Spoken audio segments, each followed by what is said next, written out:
Bismillahirrahmanirrahim. Assalamualaikum warahmatullahi wabarakatuh. Alhamdulillah wassalatu wassalamu ala rasulillah wala hawla wala quwata illa billah.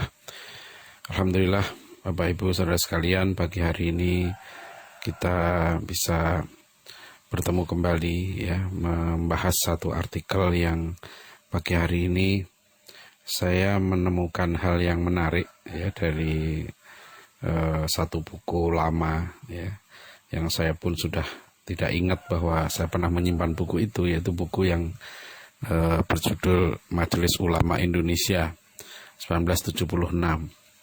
Ini ternyata dokumen penting yang tersimpan dalam arsip perpustakaan saya yang sudah sekarang ini menjadi perpustakaan pondok pesantren. Jadi ini hikmah wabah virus corona ini salah satunya ditemukannya buku ini. Dan ketika kemarin saya membongkar-bongkar perpustakaan untuk dipindahkan ke tempat yang baru, alhamdulillah ketemu nih buku Majelis Ulama Indonesia. Dan setelah saya baca ya, ada satu bagian yang sangat penting dari buku itu, yaitu pidato pertama Buya Hamka ya setelah satu hari diangkat sebagai Ketua Umum Majelis Ulama Indonesia tahun 1975. Ini sangat penting karena kita harus ingat momentum ya, tahun 70-an itu adalah momentum ketegangan ya dalam politik ideologis, itu ketegangan antara pemerintah dengan umat Islam. Dan tiba-tiba pemerintah punya inisiatif untuk membentuk majelis ulama. Dan itu yang menarik. Kemudian saya mendengar dari teman-teman di Dewan Dakwah bahwa waktu itu Buya Hamka sebelum menerima jabatan Ketua Umum Majelis Ulama Indonesia, beliau sempat ya berkonsultasi dengan para tokoh Islam, termasuk dengan Pak Natsir. Ya, apakah beliau terima atau tidak jabatan itu? Sebab umat Islam waktu itu ya sedang dalam suasana yang antagonis. Ya, jadi pertama adalah maraknya ya kristenisasi secara masif. Kemudian de-islamisasi dalam berbagai bidang, dan juga depolitisasi Islam. Itu hal-hal yang sangat dirasakan oleh kaum muslimin pada waktu itu. Ya, itu tahun 75 ya pembentukan MUI itu. Padahal tahun 73 ya baru saja partai-partai Islam itu harus melebur ya, dipaksa melebur menjadi satu, menjadi Partai Persatuan Pembangunan. Nah, itu tidak ada nama Islam lagi. Waktu itu ada Parmusi, ada NU, ada Perti, ada Syarikat Islam ya, 4 partai Islam itu harus dipaksa melebur. Nah, nanti tahun 82 simbol Ka'bah Partai Persatuan Pembangunan itu sudah tidak ada lagi. Jadi ada proses depolitisasi Islam. Ya, itu yang dirasakan oleh umat Islam pada waktu itu. Nah, bayangkan di dalam suasana seperti itu tiba-tiba ya Buya Hamka diminta gitu kan untuk memimpin Majelis Ulama Indonesia. Nah, suasananya sangat sangat tidak kondusif ya, tetapi itulah kebijakan para ulama waktu itu ya, menerima permintaan itu Buya Hamka diizinkanlah untuk memangku jabatan itu. Maka di buku ini ya, di buku Majelis Ulama Indonesia 76 ini, sekretariat MUI itu tidak di Istiqlal ya dulu, tapi di Masjid Agung Al-Azhar Kebayoran Baru. Ini salah satu syaratnya Buya Hamka. Beliau mau menerima sebagai jabatan Ketua Umum MUI, tapi sekretariatnya tidak di Masjid Istiqlal, tapi tetap di Masjid Agung Al-Azhar Kebayoran Baru.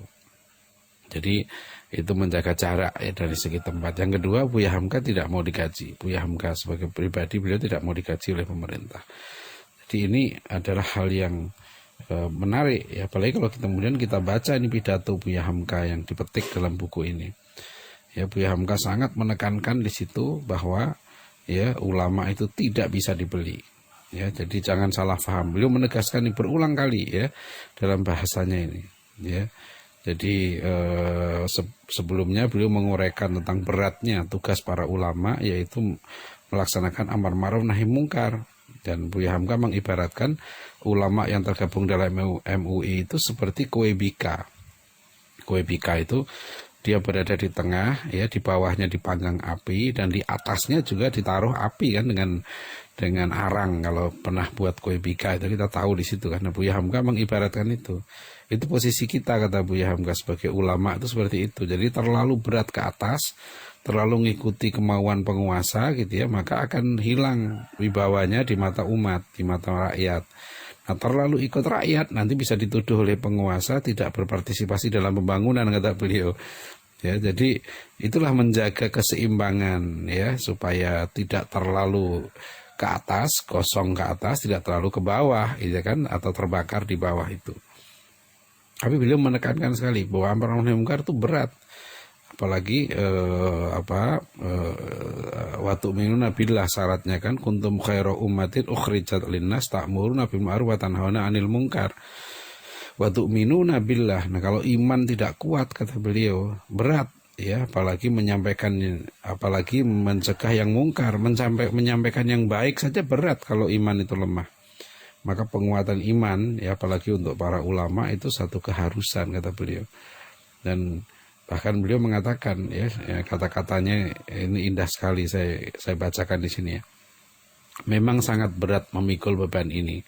Kalau gelar ulama kita terima, padahal perbaikan diri, terutama peningkatan iman, tidak kita mulai pada diri kita sendiri, niscaya akan turut hanyutlah kita dalam gelombang zaman sebagai sekarang, di mana orang berkejar-kejaran karena dorongan ambisi mencari dunia, mencari pangkat, mengambil muka kepada orang di atas, menjilat, sehingga pernah terdengar suara-suara yang mengatakan bahwa ulama bisa dibeli. Ya, itu kata Buya Hamka. Ya, terhadap suara-suara sumbang macam itu, Buya Hamka menegaskan, tidak, bapak-bapak yang tercinta.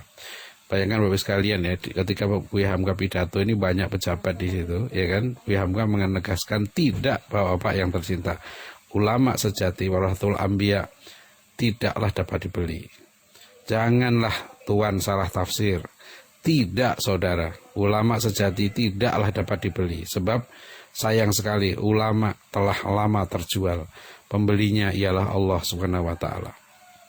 Kemudian beliau mengutip ya pada surat Taubah 111 ya. A'udzubillahi minasyaitonirrajim. Bismillahirrahmanirrahim. Innallaha ashtara minal mu'minina anfusahum wa amwalahum bi anna lahumul jannah. Ya, sungguhnya Allah telah membeli ya jiwa orang-orang mukmin dan juga harta orang-orang mukmin, dan akan dibayar dengan surga. Ya, Masya Allah, ayat ini sangat indah. Jadi orang mukmin itu, kita ini orang beriman itu sudah dibeli oleh Allah sebetulnya. Jiwa kita, harta kita. Allah menggunakan istilah innallaha ishtara, innallaha ashtara. Allah membeli ya, padahal ya, bagaimana bisa dibeli wong kita itu tidak punya. Innalillahi, kita ini tidak punya apa-apa, ya kan? Kita tidak punya diri kita, jiwa kita, harta kita, itu bukan punya kita, itu punya Allah. Kapan saja diambil oleh Allah, ya, itu akan kembali kepada Allah.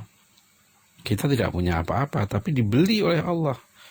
Kan aneh kalau kemudian kita tidak punya, ya, kita dibeli nggak mau gitu. Nah, itulah, kalau orang tidak mau berjuang di jalan Allah, maka itu rugi sekali. Karena sebetulnya nggak ada sesuatu yang dimiliki oleh orang. Oleh Allah dibeli, dikasih imbalan surga. Jadi imbalannya besar sekali gitu ya. Jadi ini yang kita rugi sekali kalau kita, makanya kita punya kesehatan, kita punya waktu ya. Kita diberikan harta, ya, apalagi kedudukan gitu ya. Tidak digunakan untuk berjuang di jalan Allah.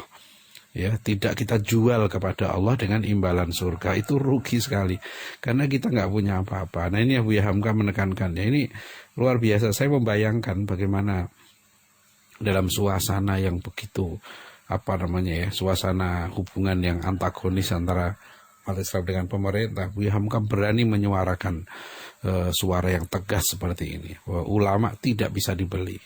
Ini sangat penting ya, itulah yang kita kutipkan ya, makanya artikel ini sangat penting mengingatkan kembali gitu ya kepada para ulama kita khususnya gitu ya, bahwa hati-hati ya kalau mereka lupa diri ya, mereka tergoda oleh dunia, apalagi menjilat kepada orang yang di atas, maka akan rusak, itu kata Buya Hamka.